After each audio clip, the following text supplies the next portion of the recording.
1939 की सर्दी का मौसम है। करीब करीब रात होने ही वाली है। सूरज डूबने के साथ क्षितिज पर फैला गहरा लाल रंग बर्फ से ढके जंगलों में फैल चुका है। चारों तरफ बर्फ की चादर तनी है और हड्डियां कपकपा देने वाली ठंड में सोवियत सोल्जर्स का एक कॉलम मार्च करता हुआ इस आइस कवर्ड टेरेन में आगे बढ़ रहा है। अब तक वर्ल्ड वॉर 2 डिक्लेयर हो चुका था और ये विंटर वॉर का टाइम था, जब स्टालिन की रेड आर्मी यूरोप के एक छोटे से देश फिनलैंड पर इन्वेजन के लिए उसके बॉर्डर में एंटर कर चुकी थी। वहीं फिनलैंड के लोग इस वॉर को टालविसोटा कहते हैं। खैर, 0 से कई डिग्री नीचे पहुंच चुके इस टेम्परेचर में सोवियत सोल्जर्स का ये कॉलम एक निश्चित स्पीड से आगे बढ़ता है। तभी अचानक कहीं से एक चमक आती है और एक सोल्जर नीचे गिर जाता है। ये देख रशियन सोल्जर्स कुछ सेकंड के लिए फ्रीज हो जाते हैं।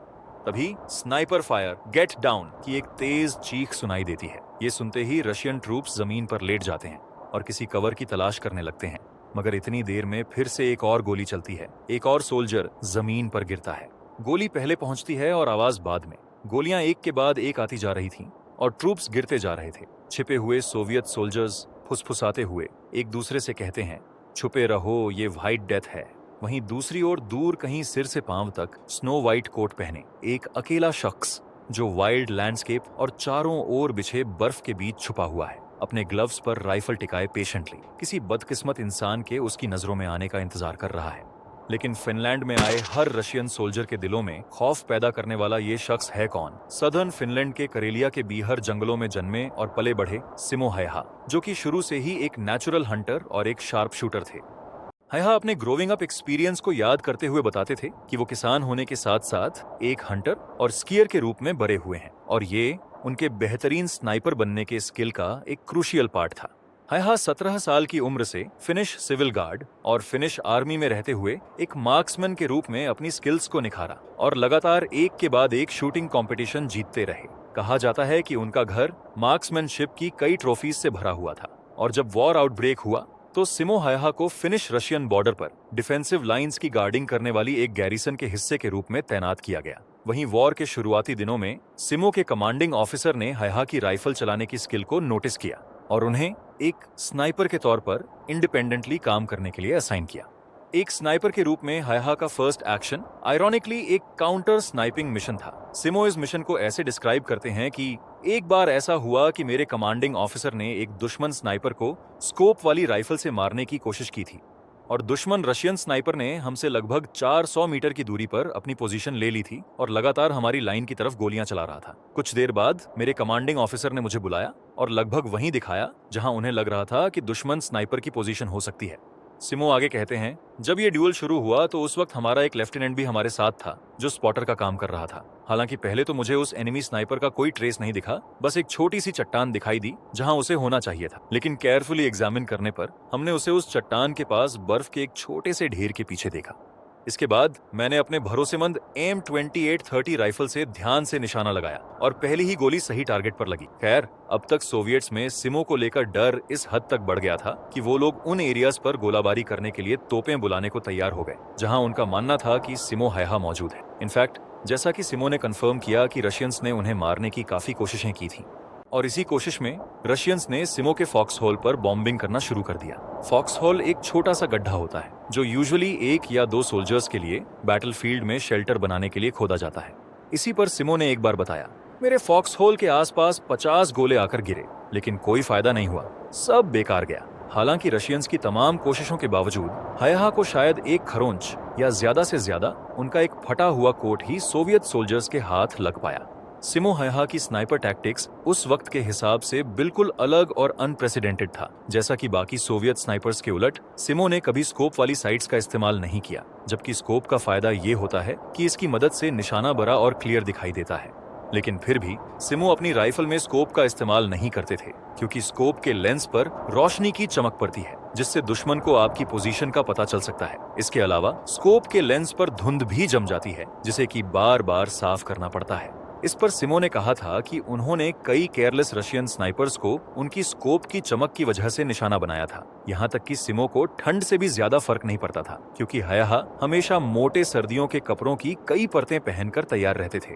इसी तरह दिसंबर के एक ठंडे दिन में सिमो जंगल में घूमते हुए अपनी फेवरेट स्पॉट्स में से एक पर पहुंचते हैं, एक स्नो कवर्ड ट्री जिसकी नीचे लटकी हुई ब्रांचेस, जहां से घाटी के ऊपर नजर रखने के लिए ये एक परफेक्ट स्पॉट था। इसी तरह ठंड के मौसम में वो बर्फ पर कई दिनों तक एक ही जगह अपनी पोजीशन पर बैठे रहते और ठंड से बचने के लिए कई लेयर्स में व्हाइट कपड़े पहनते ताकि बर्फ में बिल्कुल नजर ना आए, और अपनी जेब में चीनी और ब्रेड के कुछ टुकड़े रखते ताकि टाइम टू टाइम उन्हें खाते रहने से शरीर को गर्मी मिलती रहे। सिमो का नियम था कि सुबह होने से पहले ही वो एक ठीक जगह चुनकर उसे अपना अड्डा बना लेते और सूरज ढलने तक वहां से नहीं हिलते। सिमो का डिसिप्लिन इतना तगड़ा था कि लड़ाई के दौरान वो अपने मुंह में बर्फ डाल लेते थे ताकि उनके मुंह से भाप ना निकले। भाप से उनकी पोजीशन का क्योंकि पता चल सकता था। अपने आगे रखे बर्फ पर भी वो पानी डाल देते थे ताकि गोली चलने के बाद बंदूक को लगने वाले झटके से बर्फ उड़े नहीं और किसी का अटेंशन उनकी तरफ ना आए। इसी तरह सिमो बर्फ में अपने शिकार का पेशेंटली इंतजार करते रहते, जैसे कोई अच्छा शिकारी करता है, बिल्कुल शांत और फोकस्ड, तब तक जब तक उसकी सब्र का इनाम नहीं मिलता। और यहाँ हायहा का इनाम था जब 4 सोवियत सैनिकों का एक ग्रुप उनकी राइफल की आयरन साइट की नजरों में आता है। सिमो गोली चलाते हैं और हर शॉट के बाद तेजी से राइफल रीलोड करते हैं। 4 शॉट्स और 3 रीलोड के बाद एक एक करके 4 आदमी बर्फ में गिरे जो फिर कभी नहीं उठते। सिमो ने उस दिन अपनी राइफल से 25 टाइम्स फायर किया और एक स्नाइपर द्वारा एक दिन में अचीव की गई हाईएस्ट किलिंग का रिकॉर्ड बनाते हैं। उधर सोवियत की रेड आर्मी में सिमो हायहा की लगातार बढ़ती लेजेंड को आगे बढ़ाते हुए उन्हें व्हाइट डेथ के नाम से मशहूर किया। सिमो हायहा की स्टोरी एक इनविजिबल स्नाइपर के तौर पर और उनकी लेगेसी जो उनके दुश्मनों के लिए खौफ का सबब और अपने लोगों में एक हीरो की थी। अपने दुश्मनों के लिए व्हाइट डेथ के तौर पर उनकी ये विरासत न सिर्फ सोवियत सोल्जर्स बल्कि सोवियत हाई कमांड के लिए भी और ज्यादा डरावनी बन गई थी, जिसने उनके सिर पर इनाम रखा था।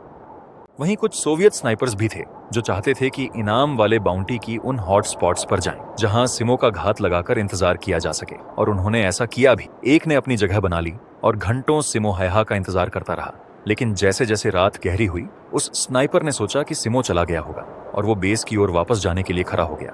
तभी एक क्रैक साउंड हुई, लेकिन रशियन स्नाइपर उसे सुन ही नहीं पाया और वो बर्फ में गिर पड़ा। वो सिमो हायहा की गोली का शिकार हो चुका था। जनवरी 1940 के आखिर तक सिमो ने करियर में अपने नाम 200 मौतें दर्ज कर ली थी और इस वजह से फिनिश गवर्नमेंट ने खास बनवाई गई एक कस्टम राइफल से सिमो को सम्मानित किया। हालांकि वो अपनी भरोसेमंद M2830 राइफल का इस्तेमाल करते रहे। सिमो ने पूरे वॉर के दौरान लगातार दुश्मनों को मारना जारी रखा और 100 दिनों में 500 से ज्यादा स्नाइपर किल्स का एक रिमार्केबल रिकॉर्ड बनाया। और मार्च की शुरुआत में वो फिनिश सोल्जर्स की एक स्क्वाड को लीड करते हैं जो कि उनसे ज्यादा ताकतवर रेड आर्मी फोर्स के अगेंस्ट लड़ रहे थे। ये सोवियत आर्मी जो जंगल के रास्ते से फिनलैंड में घुसपैठ करने की कोशिश कर रहे थे। और इस लड़ाई के बारे में याद करते हुए सिमो ने कहा कि मैं उलिस्मा के घने जंगलों में था। हमें कई मिशंस में से एक काउंटर अटैक करने का मिशन मिला था। हम सुबह होने से पहले अपनी स्टार्टिंग पोजीशंस पर पहुंच गए थे और वहां करीब 300 मीटर चौड़ा एक दलदल था जिसे हमने आसानी से पार कर लिया। दलदल पार करते ही हम दुश्मनों पर टूट पड़े जो कि हमारे काफी करीब था। मेरी राइफल ने बहुत अच्छा काम किया। हम दुश्मन के इतने करीब थे कि कुछ तो मुझसे सिर्फ 2 मीटर की दूरी पर थे। दुश्मन को पीछे हटने पर मजबूर होना पड़ा। लेकिन तभी अचानक 50 से 100 मीटर दूर से एक गोली चली और मुझे लगा कि मुझे गोली लगी है। वहां एक जोरदार धमाका हुआ, एक तेज हवा का झोंका आया और सिमो को टनल विजन जैसा महसूस हुआ। नजरें धुंधली हुई और फिर व्हाइट डेथ के लिए सब कुछ सफेद हो गया और एक एक्सप्लोडिंग बुलेट के जबड़े में लगने की चोट से सिमो हायहा वहीं गिर गए।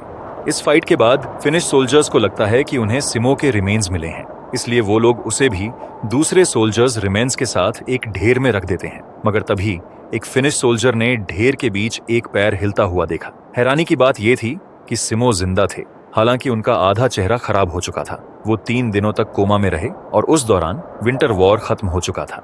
इसके बाद सिमो के टूटे हुए जबड़े की हड्डी को ठीक करने के लिए 26 सर्जरी की गई, जिसमें उनके हिप बोन का इस्तेमाल किया गया। और रिकवरी के बाद उन्होंने अपने बाकी के दिन सीनिक फिनलैंड के कंट्री साइड में अपने नए फार्म पर पीसफुली बिताया और 2002 में 96 साल की उम्र में उन्होंने इस दुनिया को अलविदा कहा। सिमो हायहा ने दुनिया के सबसे महान स्नाइपर और मार्क्समैन के रूप में एक इमॉर्टल लेगेसी छोड़ी, साथ ही एक रिनाउंड फिनिश हीरो जो कि एक फेनोमेनन बन गया, जिसकी कहानियां आज भी लेजेंड बनकर गूंजती हैं। और जब उनसे वॉर में उनकी सर्विसेज के बारे में पूछा गया तो सिमो ने कहा, मुझे दुश्मन के प्रति कोई भावना नहीं थी। मैं बस गोली चलाता और फिर रीलोड करता, फिर चलाता रहा जब तक दुश्मन थे। मैं बस हर बार गोली मार देता था जब भी उन्हें देखता। मुझे इस बात की परवाह नहीं थी कि वो कमांडर था या नहीं। मैं खुद को खुशनसीब समझता हूँ। मुझे कभी भी उस वॉर के सपने नहीं आए। मैं हमेशा अच्छी नींद लेता था वॉर के दौरान भी, और मैंने वही किया जो मुझसे कहा गया और पूरी कोशिश की। लिहाजा जब उनसे पूछा गया कि वो इतने अच्छे मार्क्समैन कैसे बने, तो उन्होंने सिंपली बस इतना कहा, प्रैक्टिस।